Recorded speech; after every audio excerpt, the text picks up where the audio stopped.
Good morning, everybody. It's Mike with smartoptiontrading.com. It's Thursday, September 6th. This is your morning setups video. So futures here are pretty much flat at this point. They've been waffling around between down a little bit, up a little bit, and are basically flat here. Rest of the world seems to be hanging in okay today after yesterday. And so, yesterday really was about something we've been talking about here for, over a week now, is that they were buying the same names over and over again. They had these anointed names they kept trying to play, but they weren't buying much else. And when the music stopped with those names yesterday, we saw the hit. And it was really evident mostly in the Qs. And the reason the Qs got hit harder than the other indexes, well, because that's where most of the names were they were playing. And the names that they weren't playing and got hit even harder yesterday, like Google and Netflix, when they came out of it. So the question facing us today is, do they come back after those anointed names, the Apples, the AMDs, the Amazons of the world? Do they rotate into some other names, or, are we looking at some type of, corrective action here? It's hard to say. The market's flashing warning signs. It's September. September is typically a tough month, and volume is what it is. It wasn't horrible yesterday. Actually, volume was pretty decent, but you could just tell by the options market that after that initial bounce yesterday, they didn't want anything. There was no buying going on all afternoon. So let's jump into it overnight. So you can see the ES is kind of fluctuating around here. Really, let's take a look at crude. Crude last night, we had numbers. We had this big head fake the other day on the hurricane, right? That never happened. And they popped and they gave a reversal candle. Yesterday, you got your follow through to the downside. And here you are back into this range. And really, crude's been going sideways now for the better part of, a month, almost 2 months, right?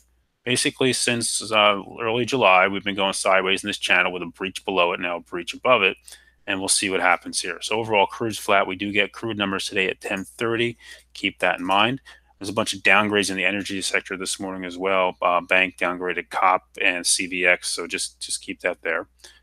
Bonds here, not showing any fear, right? And this is something we've been talking about. Bonds continue to come down. There's no flight for safety here, right? From that high, bonds almost way back to the bottom of this channel.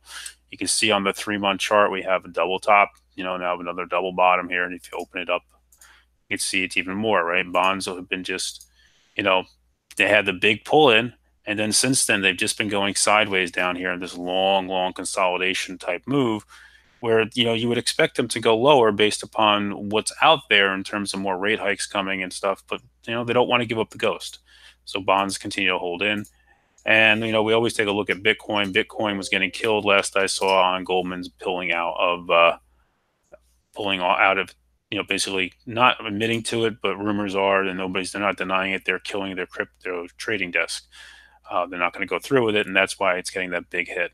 So that's what's going on in the space. So coming closer to home today, let's first take a look at sentiment. All right, so sentiment here, sentiment is whipping around.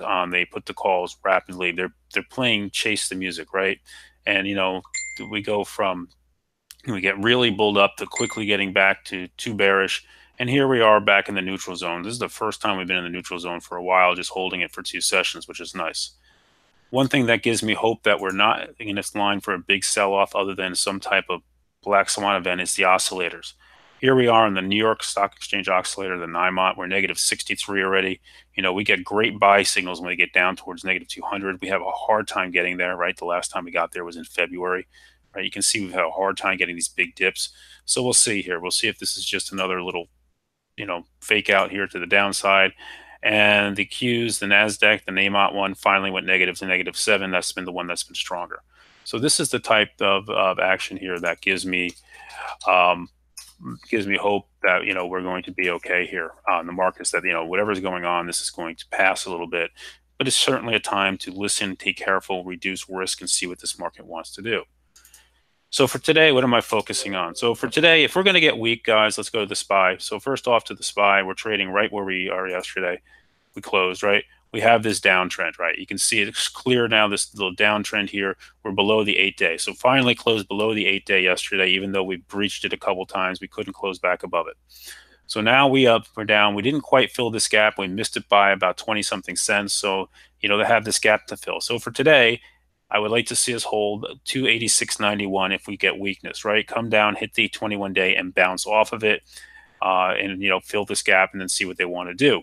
If we're going to move to the upside, right, you got to take out, you got to clear some of these candles. You got to break this downtrend. The downtrend is now coming in right around 289. So right in the 289 area, clear that, get some power above it, and start taking out some of these candles. And if you can get above 290, 91 area, then you may have a shot of starting to move back towards a new all-time high. The question kind of comes in here is, have we gotten enough shorts into the market to get a short squeeze?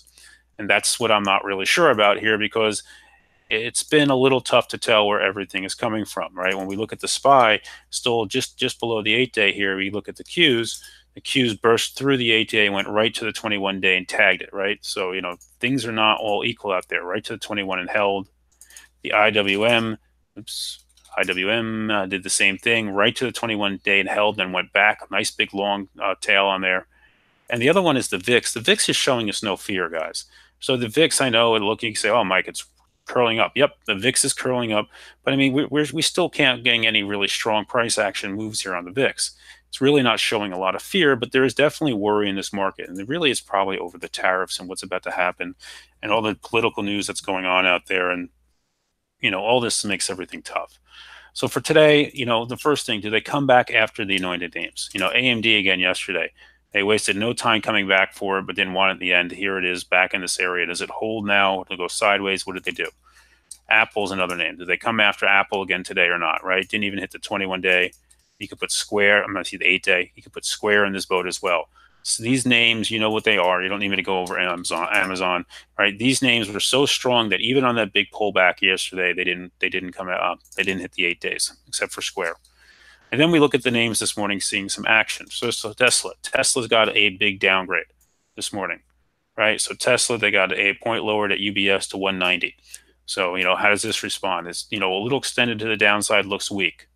Micron, Baird came in, removed it from their as their top large cap idea, and they cut their price target to 75 from 100.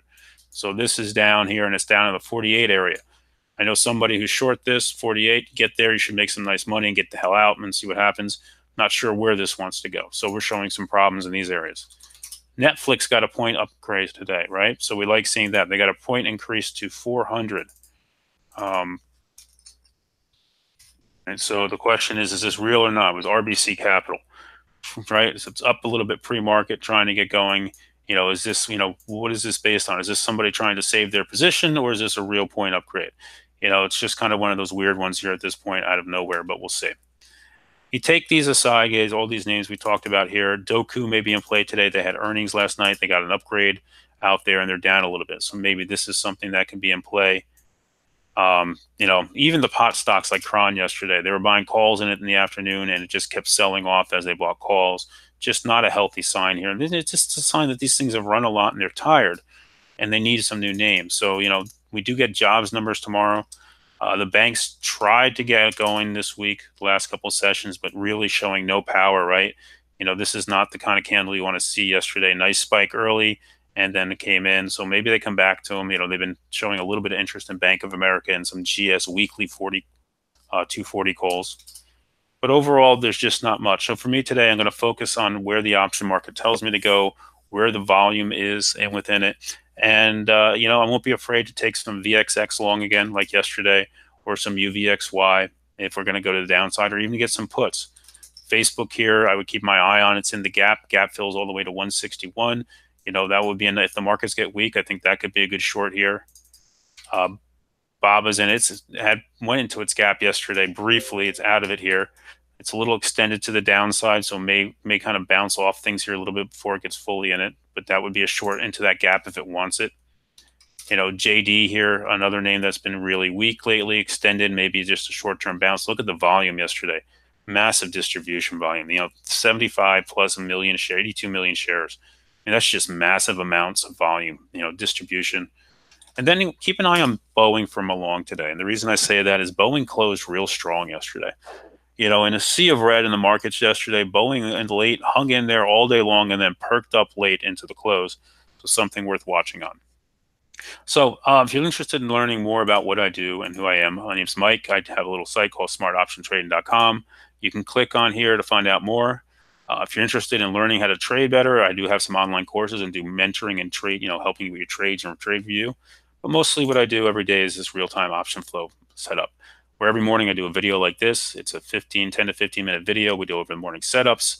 We do a recap video every day where we go over the best setups of the day, what was traded, and what option flow looks good for swings moving forward. All throughout the day, you'll get trades, options flow, newsworthy events throughout the day, things that I'm looking at. And then I do a weekly mentoring webinar every week on Thursdays at 6 p.m. You want to try me out? It's only $25 for the first 30 days, canceled anytime. Love to have you in. That said, I hope everybody has a great day. Good trading. NFL is back today, so I'm excited. So I will catch you guys all live at 9. I'll be live at 9 for People My Service. Catch you later.